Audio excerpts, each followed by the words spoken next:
हम अकेले इसलिए रहते हैं क्योंकि हमें सबके तरह झूठ बोलकर अच्छा बनना नहीं आता है। साथियों, कुछ इस प्रकार कविता की पंक्तियों पर चलने वाली बहुजन समाज पार्टी बिहार के विधानसभा चुनाव में 243 के 43 सीटों पर लड़ने वाली मायावती जी एक सीट पर सिमट गई थी।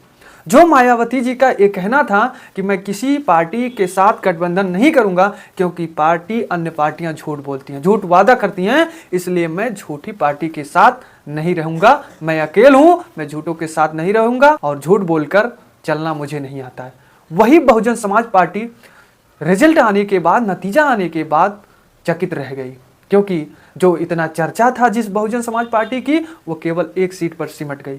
लेकिन इस समय बहुजन समाज पार्टी मायावती जी ने वर्तमान में बिहार के नतीजे के बाद एक ऐसा आरोप लगा दिया, एक ऐसा खुलासा कर दिया कि जिसके बाद सभी राजनीतिक पार्टियों में रहने वाले नेता चर्चा कर रहे हैं।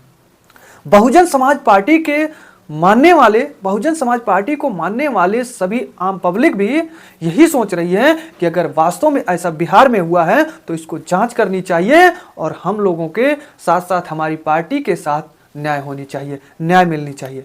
लेकिन साथियों, ऐसे में मायावती जी ने क्या खुलासा किया कि बहुजन समाज के मानने वाले, बहुजन समाज को मानने वाले पार्टी के कार्यकर्ता जांच करने की बात कर रहे हैं।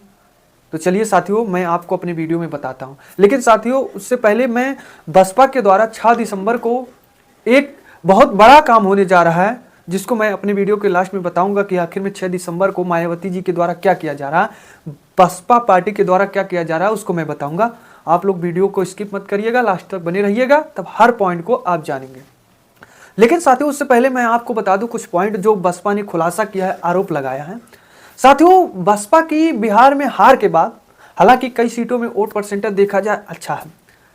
लगातार जिस तरह से 9 अक्टूबर के बाद से ही मायावती जी प्रयास कर रही थी, उस हिसाब से नतीजा तो बहुत अच्छा निकला है बिहार में।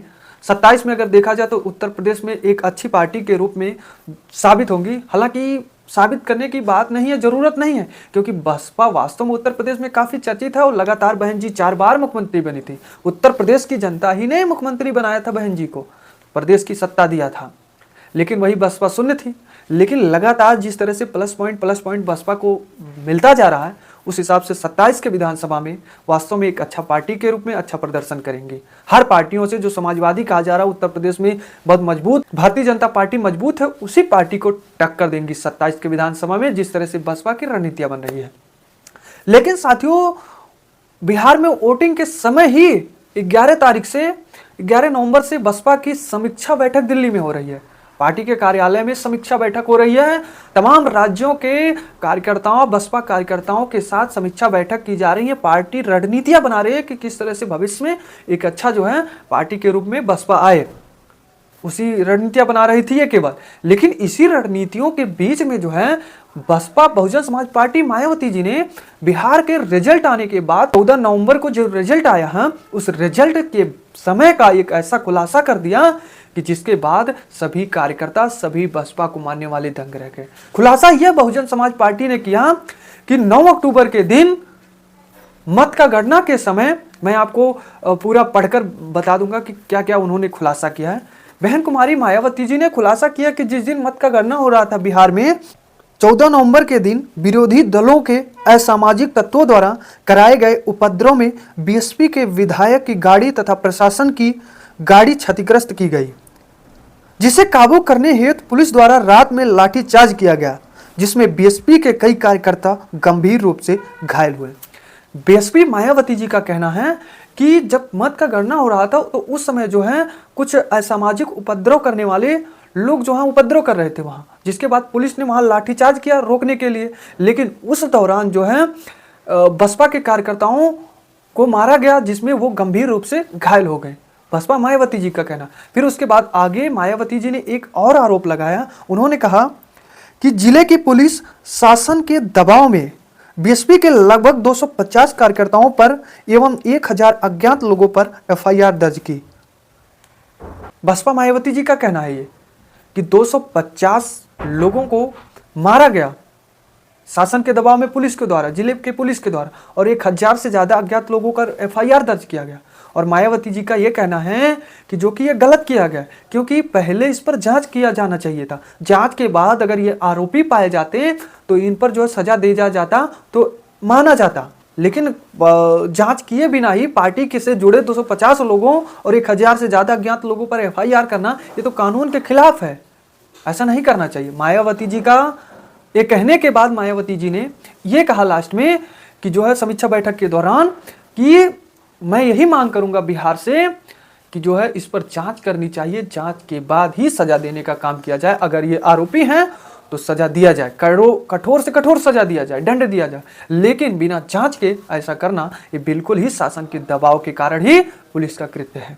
और बसपा सुप्रीमो यह भी कहा उन्होंने कि ये केवल पुलिस के द्वारा, प्रशासन के द्वारा केवल जो इस समय चर्चा है, लगातार अच्छी प्रदर्शन कर रही है, प्रयास कर रही है बसपा, कुछ लोगों को ये हजम नहीं हो रहा, इसलिए इसी आड़ में अपने पुलिस के द्वारा हमारी बसपा पार्टी के कार्यकर्ताओं को पीटा जा रहा है, मारा जा रहा है, उन पर गलत ही FIR दर्ज किया जा रहा है। ये बसपा सुप्रीमो मायावती जी ने आरोप लगाया है ऐसा, जो कि बहुत बड़ा आरोप है, बहुत बड़ा खुलासा मायावती जी ने किया कि 14 नवंबर को बिहार के मतगणना के समय ऐसा हुआ। हालांकि साथियों इतनी बड़ी बातें हो गई, अभी तक हमारे मीडिया में ये छोटे तौर पे, छोटे लाइन के तौर पे खबर चलाई जा रही थी कि ऐसा बिहार के पुलिस के द्वारा कृत्य किया गया, बिना जांच के उनके ऊपर FIR किया गया, जो कि मायावती जी ने भी ऐसा कहा। किसी भी मीडिया में ये चला नहीं। और साथियों ये तो बिहार की थी, लेकिन 6 दिसंबर को क्या होने वाली है, जो मैंने आपको शुरू में ही कहा कि आप वीडियो के लास्ट में बने रहिएगा, मैं बताऊंगा। साथियों 6 दिसंबर को बसपा के द्वारा जो 9 अक्टूबर के बाद मास्टर प्लान बना है कि जो है मायावती जी से लेकर पार्टी के हर कार्यकर्ता जनसंपर्क करेंगे, जन रैलियां करेंगे, उसी प्रयास को लेकर के जिस तरह से 9 अक्टूबर को लखनऊ में महारैली हुई थी, उसी तरह से 6 दिसंबर को ग्रेटर नोएडा गौतम बुद्ध नगर में महान रैली होने वाली है बसपा की, जिसमें देश के विभिन्न जगहों से लोग, पार्टी से जुड़े लोग, समर्थक कई लाखों की संख्या में नोएडा में पहुंचेंगे। जिस तरह से जो उम्मीद नहीं की जा रही थी 9 अक्टूबर लखनऊ की रैली में, उससे कई गुना लोग वहां पहुंच गए। उसी हिसाब से ग्रेटर नोएडा में भी यही होने वाली है। लगातार मायावती जी बसपा दिखाने का काम कर रहा है कि जो लोग ये कहते थे कि बसपा खत्म हो गई है, उनके मुंह पर जवाब देने के लिए, करारा जवाब देने के लिए रैलियां करने जा रही हैं। दिखाएंगे कि हमारी रैलियों में देखिए अभी भी हमारे समर्थक बचे हैं, हमारे साथ हैं। तो साथियों खत्म होती है यहीं आज हमारी रिपोर्ट। इस पर आप क्या कहेंगे कमेंट में जरूर बताएं। और हाँ, आप अगर हमें YouTube पे देख रहे हैं तो हमारे YouTube को सब्सक्राइब करें, या फिर Facebook पर देख रहे हैं तो पेज को जरूर फॉलो करें। धन्यवाद।